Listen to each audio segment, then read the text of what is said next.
Welcome back to Fight Talk MMA.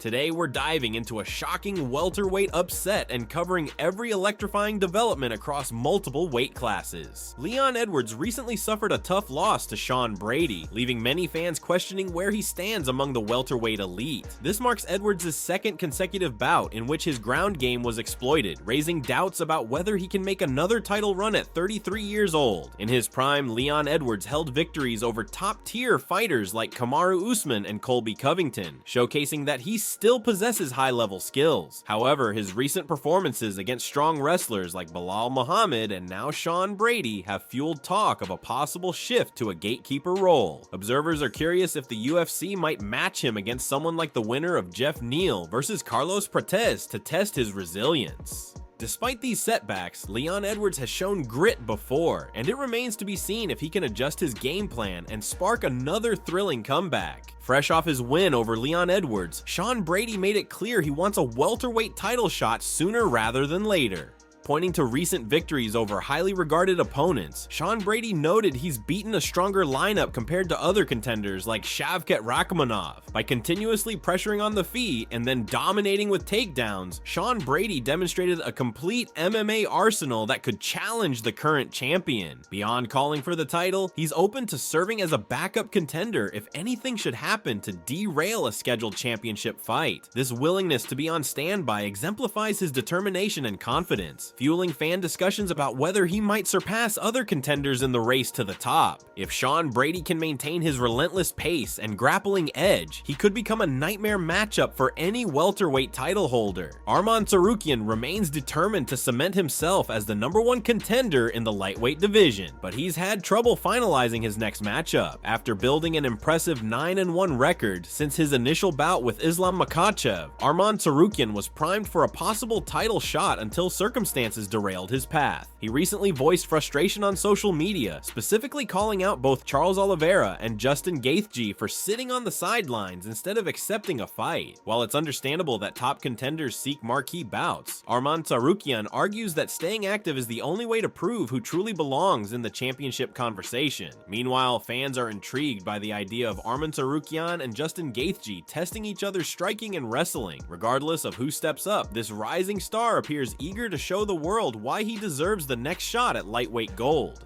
The potential showdown between Ilia Topuria and Charles Oliveira has generated heated debates, especially after Charles Oliveira dismissed the matchup as less significant. Having vacated the featherweight title to pursue lightweight glory, Ilia Topuria has been calling out elite names, and many insiders believe a clash with Islam Makhachev could materialize. But when Charles Oliveira voiced his preference for a rematch, Ilia Topuria fired back, asserting he's the new force to beat in the division. Some fans believe Ilia Topuria possesses the power and precision to threaten anyone at 155, while others remain convinced Charles Oliveira's experience will win out. The war of words between the two adds intrigue, and the UFC may have a compelling matchup on its hands if they choose to book it. Whether Topuria is next for Oliveira or Makhachev, it's certain he has become a lightning rod in the lightweight division. The heavily discussed fight between Jon Jones and Tom Aspinall remains in limbo, but Dana White insists it will happen. After defeating Stipe Miocic, Jon Jones appeared more open to defending his heavyweight crown against the interim champ, Tom Aspinall. Negotiations, however, seem to revolve around financial terms and the training timeline Jon Jones demands, reportedly 6 months. As fans eagerly await official confirmation, the tension has risen, with some accusing Jon Jones of ducking this next-level challenge. Tom Aspinall hasn't minced words either, even playfully holding up a rubber duck at UFC London to fuel the rivalry. Despite the back and forth, Dana White insists the promotion will finalize this blockbuster heavyweight showdown, underscoring the high stakes for both men. Should this fight materialize, it promises to be one of the most significant heavyweight matchups in recent memory, pitting speed against legendary versatility. Bo Nickel recently ignited debate with his unconventional proposal to start MMA events with the most exciting match first and close with the least competitive on paper.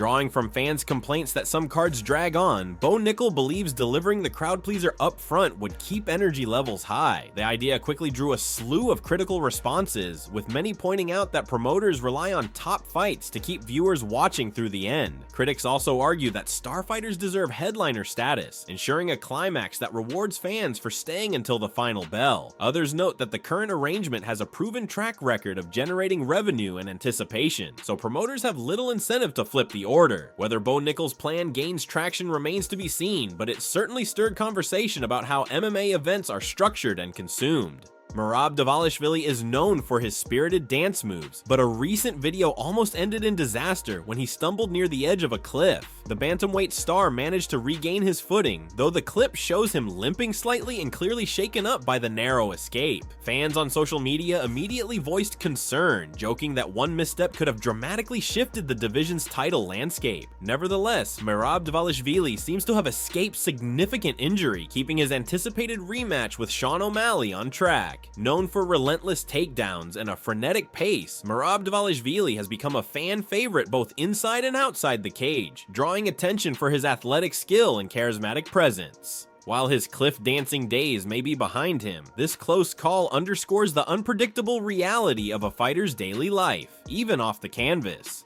With Ilia Topuria officially moving up to lightweight, many wonder who will be the first to test El Matador at 155. Dana White teased that an announcement could come soon, fueling speculation that the UFC might pair Ilia Topuria with Islam Makhachev in an all-star showdown. Others, including Joe Rogan, believe Charles Oliveira is the more realistic next matchup, citing Topuria's power and finishing ability as a serious threat to elite lightweights. Ilia Topuria has also drawn interest due to his rivalry with Paddy Pimblett, although the size difference might now make that fight unlikely. Fans are further intrigued by Jorge Masvidal's claim that Ilia Topuria could flatline even someone as durable as Justin Gaethje. Regardless of the opponent, Ilia Topuria remains focused on proving he can replicate his featherweight dominance at lightweight, making his next fight announcement one of the most anticipated. Coming off a lengthy layoff and now 42 years old, Jan Blachowicz faced rising star Carlos Ulberg at UFC London. Though Carlos Ulberg ultimately won by unanimous decision, Jan Blachowicz showcased that he can still compete at a high level, especially early in the fight. With a storied career that includes a reign as UFC light heavyweight champion, Jan Blachowicz has earned respect for his Polish power and cage savvy. However, questions linger about whether he'll accept a gatekeeper role, continuing to test surging contenders like Carlos Ulberg. Meanwhile, Ulberg could move into the title conversation, depending on the outcome of the expected rematch between Alex Pereira and Magomed Ankalaev. While Blachowicz might not be in peak form, his performance proved he still poses a threat, and another fight against a top contender could help him climb back up the rankings. Joe Rogan weighed in on the direction of combat sports, criticizing the decision to invest heavily in power slap rather than something like kickboxing under MMA rules. He believes many fans who don't enjoy grappling would embrace a striking-only format, especially since multiple UFC champions come from kickboxing backgrounds. According to Joe Rogan, investing in a specialized stand-up league could have been an immediate hit, potentially rivaling or complementing standard MMA events. He also noted that the UFC has put resources into grappling competitions, suggesting a similar model could be applied to striking. Joe Rogan's comments sparked considerable debate, as some fans see value in diversified combat sports, while others remain skeptical about mainstream appeal. Still, his viewpoint reflects a broader conversation about how MMA organizations can expand their offerings while keeping fans engaged, entertained, and invested. Thank you for joining us on this journey. Be sure to like, comment, and subscribe for more daily coverage of the fight world, and thank you for watching.